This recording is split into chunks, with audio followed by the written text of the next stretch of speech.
You wake up at 3 a.m., heart racing, replaying what they said, what they did, how they looked at you like you were nothing.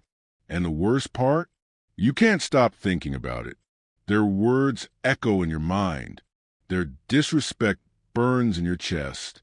And you realize something terrifying. They control you even when they're not there, even when you're alone in the darkness. They still have the power. You've tried everything. You defended yourself, explained your side, tried to make them understand, but nothing worked. Because here you are, weeks later, months later, still bleeding from wounds that nobody else can see. They moved on. They're sleeping peacefully tonight while you're lying awake, feeling that familiar tightness in your throat, that weight on your chest, that anger that has nowhere to go. And you wonder, when does this end?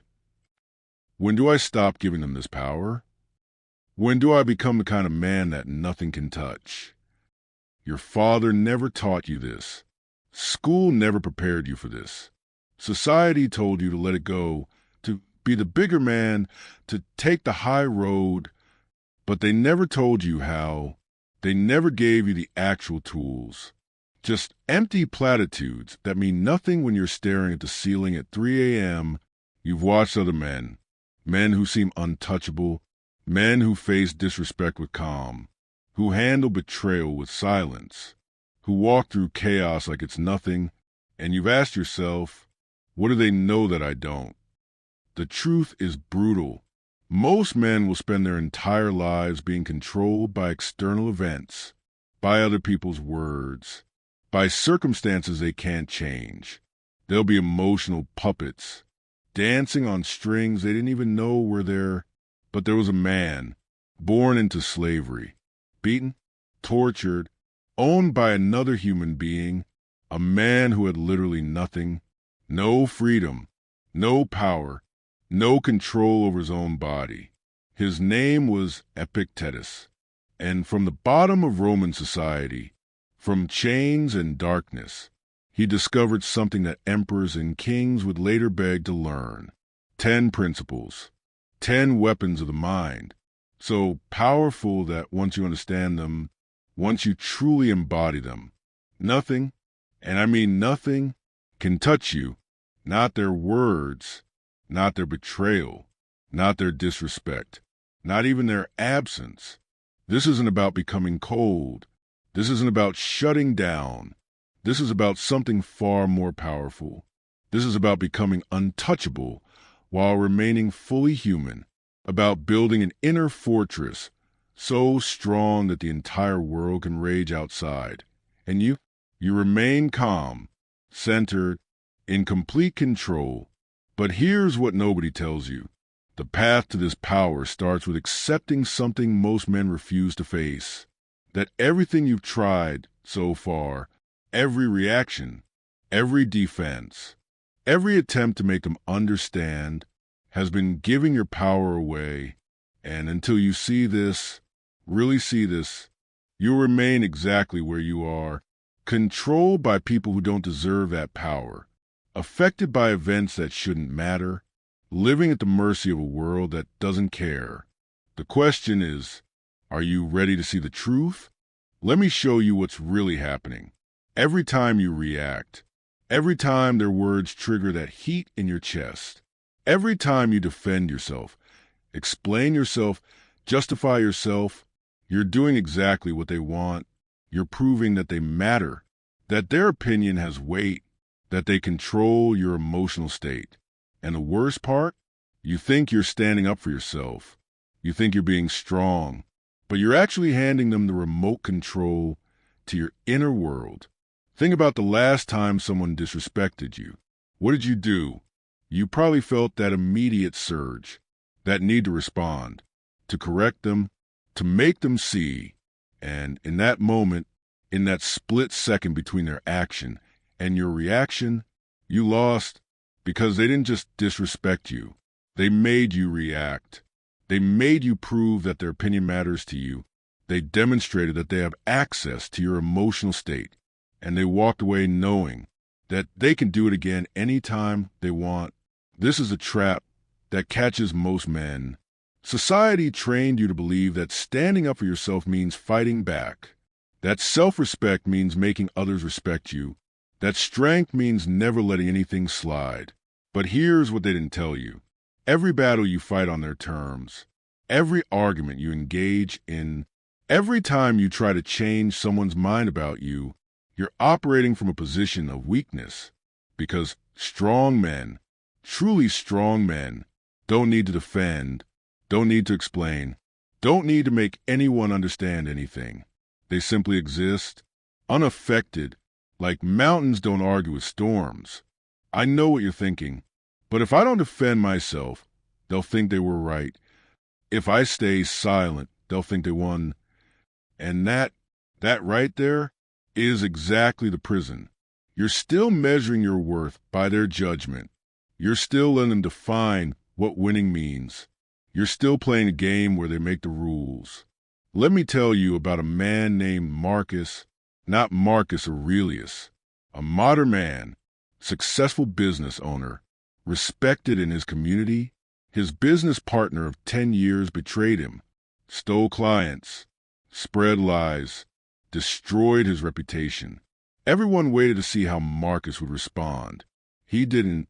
No social media posts, no explanations, no defending himself to mutual friends. Just silence and focused work. People thought he was broken. They thought he had given up. Some even thought the rumors must be true. But 6 months later, Marcus's new company was thriving, the partner's business was struggling, and everyone who mattered learned the truth, not from Marcus's words, but from his results. Meanwhile, his partner spent those 6 months obsessed, checking Marcus's every move, waiting for retaliation, living in constant anxiety about what Marcus might do. Who really won? Now compare this to another man, James. Similar situation, similar betrayal, but James fought back, posted his side online, argued with everyone, tried to convince the world he was right, spent months defending, explaining, justifying. 2 years later, James is still talking about it, still angry, still affected, still controlled by something that happened years ago. The betrayal happened to both men, but only one of them gave it permission to keep happening. Every single day, in his mind, this is the cost nobody talks about. Every time you engage, every time you react, every time you let external events dictate your internal state, you're paying a price, and that price is your peace, your power, your presence. You become a reactor instead of an actor. You become effect instead of cause. You become controlled instead of controlling the only thing you can actually control, yourself. And here's the brutal truth that most men never realize. The people who disrespect you, the situations that hurt you, the events that trigger you, they don't actually have power over you. You're giving it to them every single time you react. You're signing the permission slip. You're opening the door. You're handing them the keys to your inner kingdom. And the worst part, they don't even want that responsibility. They just said something, did something, and moved on, while you're carrying it, nurturing it, keeping it alive, giving it more power every day.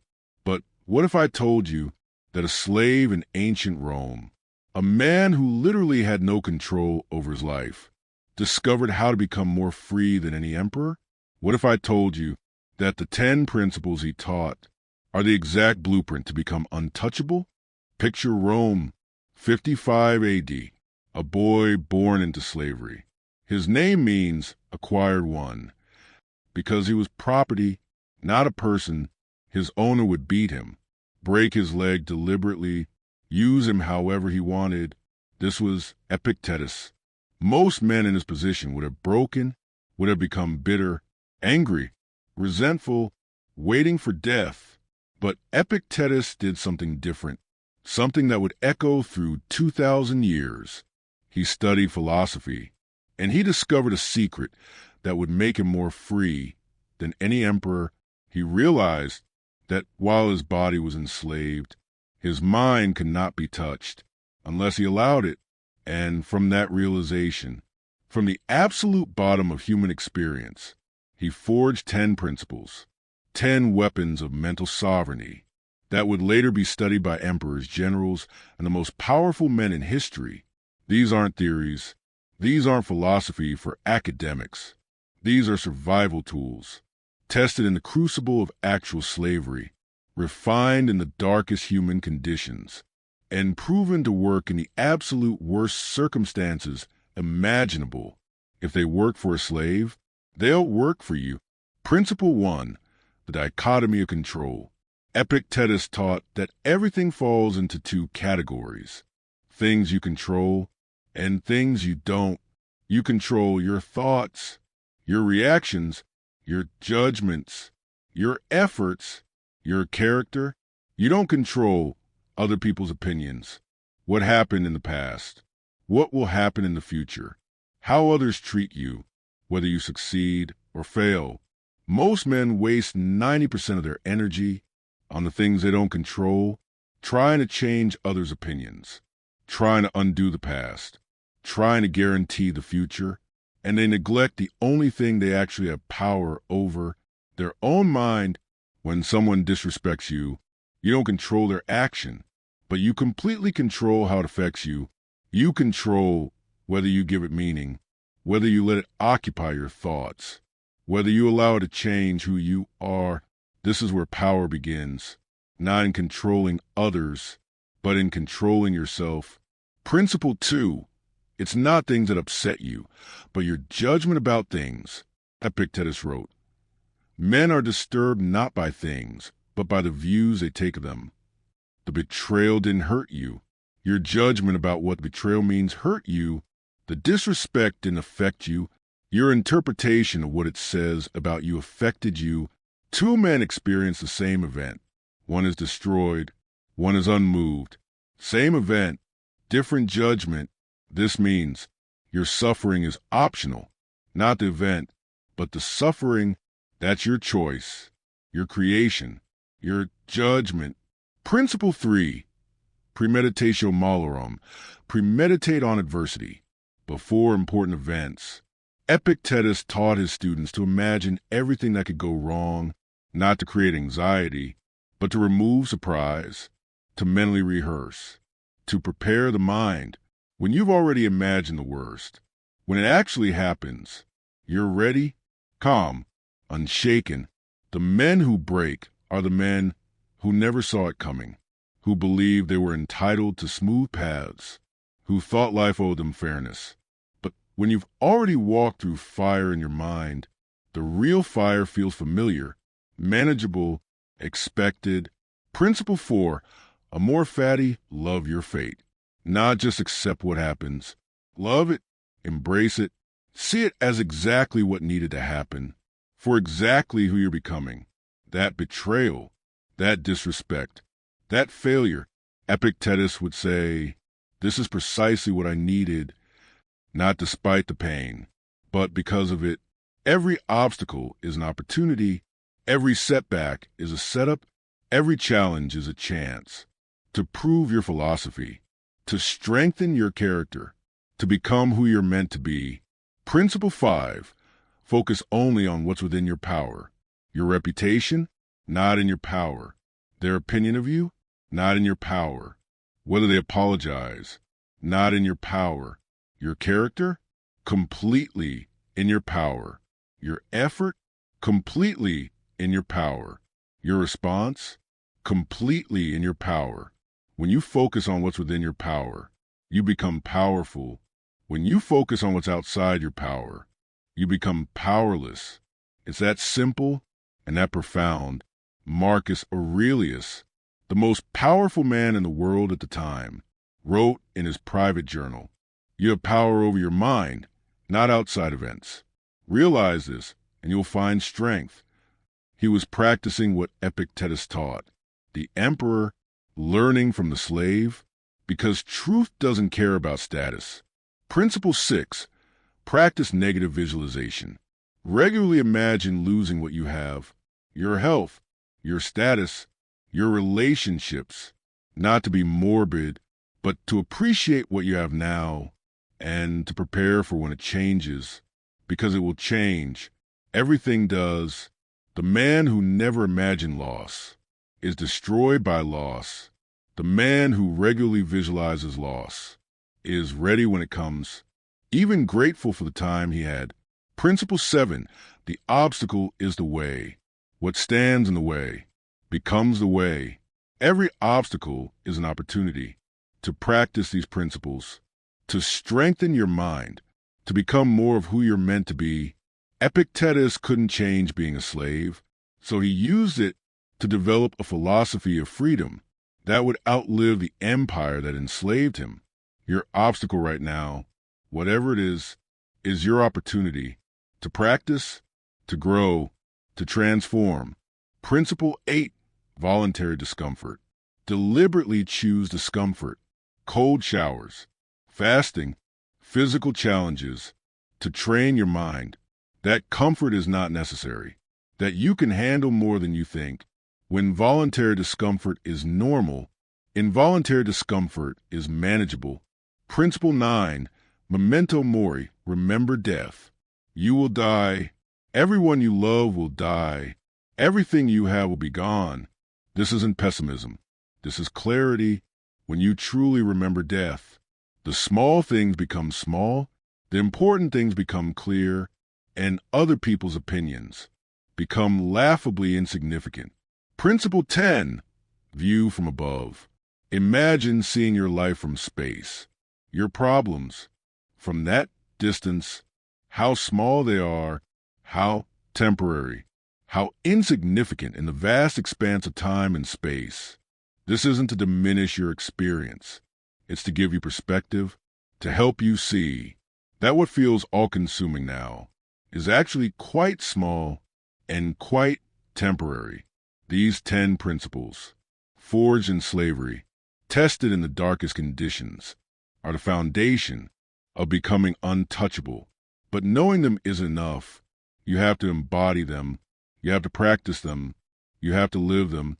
Now, let's make this practical. Let's take these ancient principles and give you the exact roadmap to become a man that nothing can affect. This isn't theory anymore. This is your training manual, your daily practice, your transformation protocol. Level 1, morning mental sovereignty, days 1 to 7. Every morning, before you check your phone, before you engage with the world, you're going to claim your mind. Sit for 5 minutes. Ask yourself these questions. What do I control today? List it. Your effort, your attitude, your character, your reactions. What don't I control today? List it. Others' opinions, outcomes, external events. What am I grateful for? 3 things that you currently have that you could lose tomorrow. This simple practice, this 5-minute investment, separates you from 99% of men who give their mind away before they even get out of bed. When that text comes, when that comment hits, when that situation triggers you, you've already established what you control and what you don't. Level 2, the response gap, days 8 to 21. For the next 2 weeks, your mission is simple, but not easy. When something triggers you, when someone disrespects you, when that familiar heat rises in your chest, you're going to do nothing for exactly 10 seconds. Count them, 1, 2, 3, all the way to 10. In those 10 seconds, you're creating space between stimulus and response. This is where your power lives. In that gap, most men go. Event immediate reaction, you're building. Event gap, chosen response. The first few times, your body will scream to react. Your ego will demand immediate response. That's normal. That's the old pattern dying. Count to 10 every single time. After 10 seconds, you can respond. Or not, but now it's a choice, not a reflex. This alone will change your life because you're no longer a puppet. You're no longer automatic. You're becoming deliberate. Level 3, daily adversity visualization. Days 22 to 45. Every evening, before bed, 10 minutes. Imagine tomorrow going wrong. The meeting fails. The person disrespects you. The plan falls apart. The worst case scenario plays out. Now, imagine yourself handling it with calm, with dignity, with stoic principles. See yourself unshaken, unmoved, still in control of what matters. This isn't pessimism. This is preparation. You're mentally rehearsing strength. So when adversity comes, and it will, your mind recognizes it. I've already handled this. In my visualization, you're not surprised. You're not shaken. You're ready. Level 4, the judgment audit, days 46 to 60. For 2 weeks. Every time you feel upset, hurt, angry, anxious, stop and ask, what judgment am I making right now? Not what did they do, but what am I telling myself this means? Write it down. They disrespected me becomes, I'm judging this action as disrespectful, and I'm judging disrespect as unbearable. Then ask, is this judgment helpful? Is it true? Is it necessary? Most of the time, you'll realize your judgment is optional, arbitrary, and completely changeable. This is where freedom lives, not in changing events, but in changing judgments. Level 5, the daily dichotomy practice, days 61 to 90. Every situation you face, run it through this filter. Can I control this? Yes or no? If yes, act, plan, execute, give it your best effort, then detach from outcome. If no, accept, adapt, focus on what you can control. Your response. This becomes automatic, a mental habit, a reflexive wisdom. Meeting didn't go well? Can't control how it went. Can control how I prepare for the next one. Someone talked behind your back? Can't control their words. Can control whether I give it meaning. She left? Can't control her choice. Can control who I become because of it. This practice, this simple filter, will save you years of wasted energy on things that were never yours to control. Level 6, voluntary discomfort training, ongoing. Once a week, choose discomfort, not because you have to, but because you can. Cold shower for 3 minutes. Skip a meal. Do something physically challenging. Have a difficult conversation. Do the thing you've been avoiding. You're training your mind. I can handle discomfort. Comfort is not my master. I am stronger than I think. When involuntary discomfort comes, your mind already knows. I've handled worse. On purpose. Level 7. The evening review, ongoing. Every night, 5 minutes. Review your day. When did I react instead of respond? Be honest. No judgment. Just awareness. When did I control what I could? Celebrate these moments. They're building new patterns. What judgment caused my suffering today? See it. Name it. Release it. What am I grateful for? And with gratitude, always, this review, this daily accounting, keeps you conscious, keeps you growing, keeps you on the path. Level 8, memento mori reminder daily. Once a day, remember, you will die. Everyone you know will die. Everything ends. Not to be dark, but to be clear about what matters, about how small your problems are, about how precious this moment is.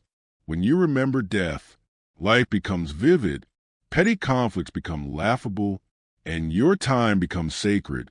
Level 9, the view from above weekly. Once a week, take 15 minutes, sit in silence. Imagine seeing your life from space, your problems, from that distance. How small, how temporary, how ultimately insignificant. Then zoom back in with perspective, with clarity, with wisdom. This is not to make you feel small.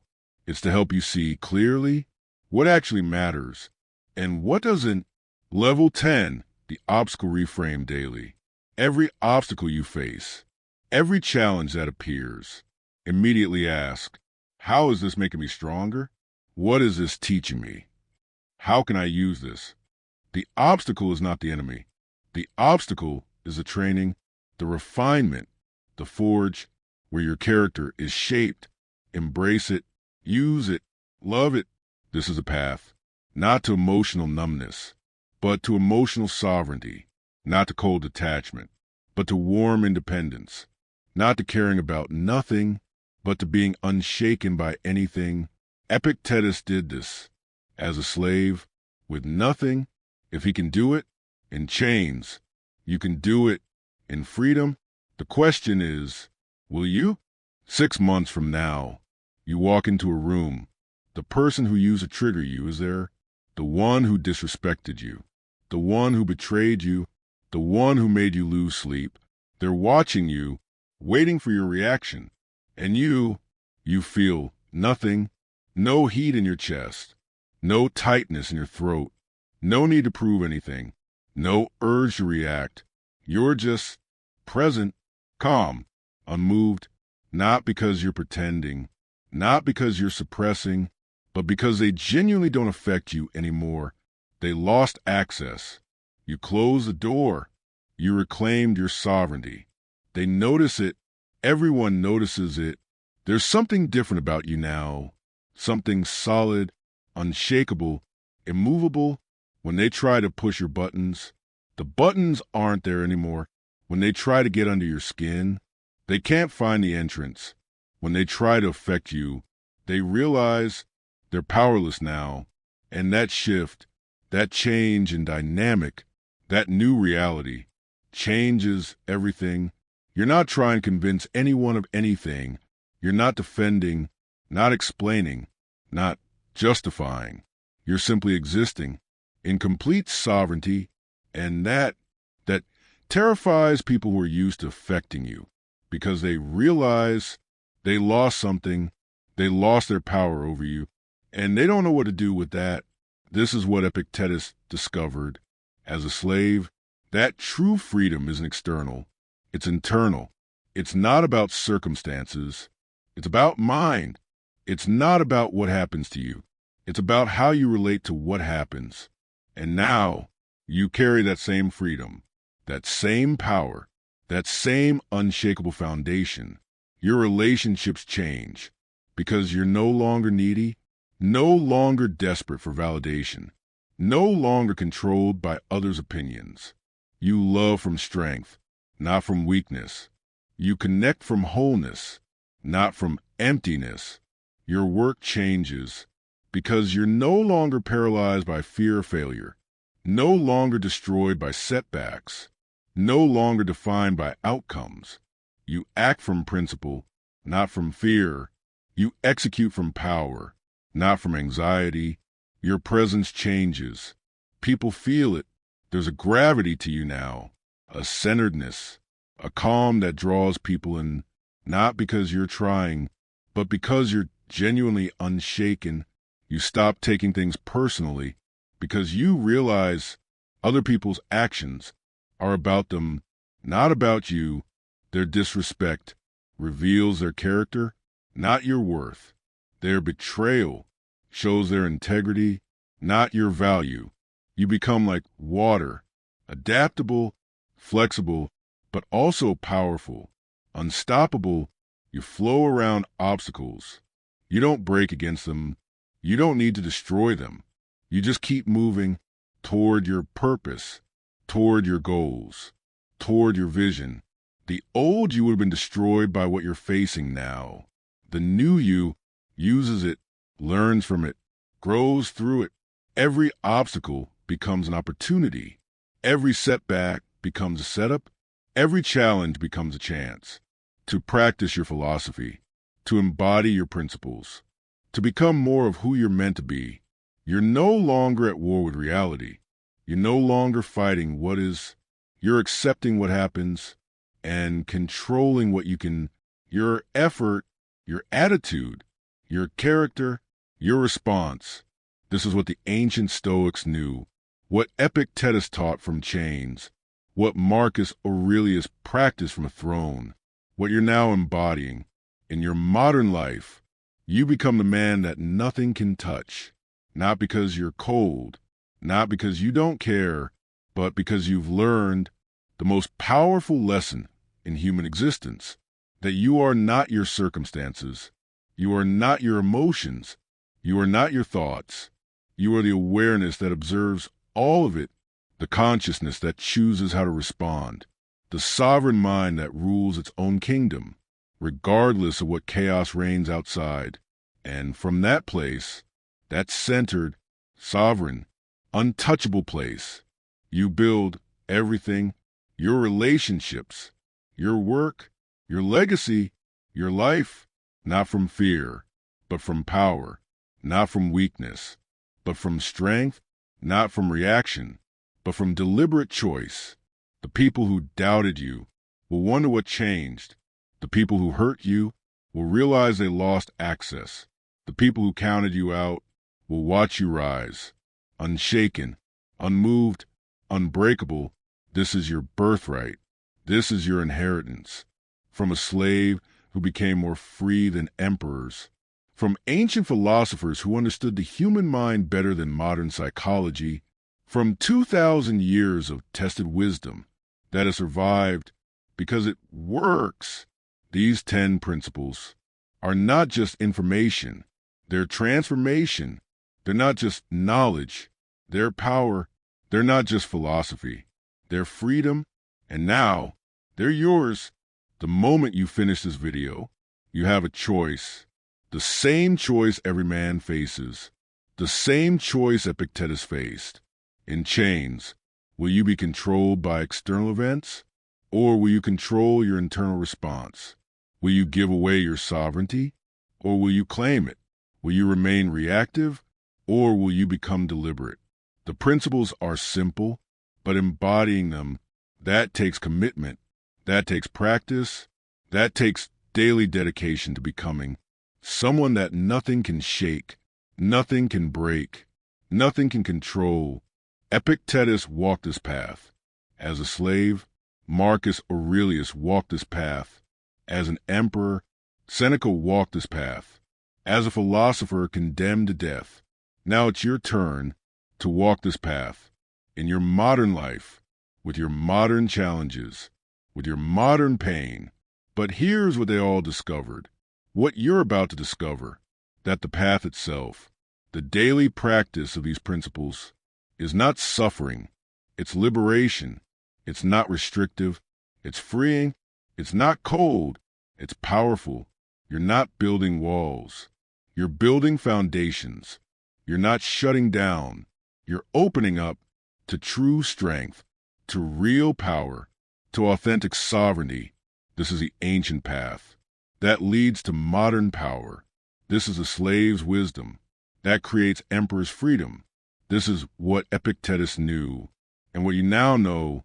Nothing has to affect you, not because you're numb, but because you're awake, not because you don't care, but because you care about the right things, the things you control, the things that matter, the things that build the life you actually want.